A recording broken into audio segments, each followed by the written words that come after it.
আসসালামু আলাইকুম। প্রিয় ভিউয়ার্স, আশা করি সবাই ভালো আছেন।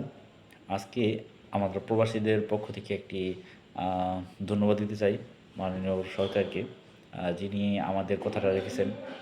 আমাদের যে প্রবাসী ভাইদের আ দুবাইতে যে আটক করেছে, বিভিন্ন মেয়াদে সাজা দেওয়া হয়েছে। আ বর্তমান সরকার একটি লয়ার সেখানে নিয়োগ করা হয়েছে। আশা করি সেখান থেকে খুব ভালো একটা পরামর্শ আসবে।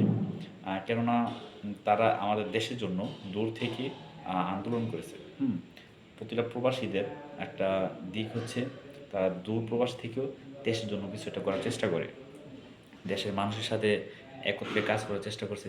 আন্দোলনে যেহেতু আ মাঠে থাকতে পারেনি, সেহেতু তারা রেমিটেন্স হোক, দেশের এম্বাসিতে হোক, সেখানে যেয়ে তারা তাদের সেই অনুভূতিগুলো প্রকাশ করছে এবং তাদের দাবিগুলো তুলে ধরা হয়েছে। যার কারণে বিভিন্ন দেশে বিভিন্ন ল অনুযায়ী দুবাইতে যেহেতু সেখানে আন্দোলন করার কোনো সিস্টেম নেই, ল নেই, সেখানকে আন্দোলন করার কারণে বিভিন্ন মেয়াদে সাজা দেওয়া হয়েছে।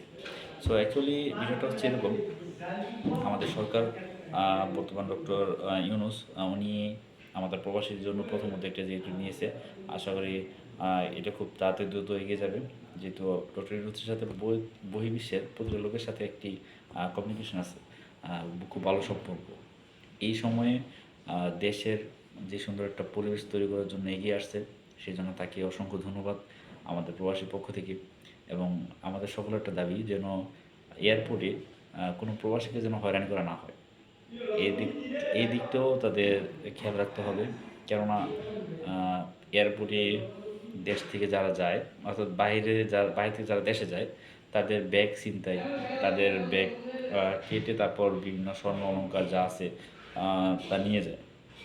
সো এদিকটা আমি বলবো যে আমাদের প্রবাসীর পক্ষ থেকে এদিকটা এয়ারপোর্টের কর্তৃপক্ষর দিকে আকর্ষণ করি। তারা যেন এদিকটা খুব ভালো করে দেখে এবং খুব তাড়াতাড়ি ব্যবস্থা নেয়।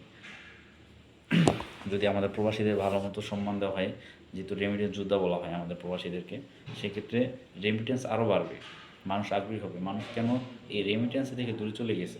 প্রথম একটি কারণ হচ্ছে মানুষকে এয়ারপোর্টে সম্মান দেওয়া হয় না, প্রতিটা প্রবাসীকে হেনস্থা করা হয়।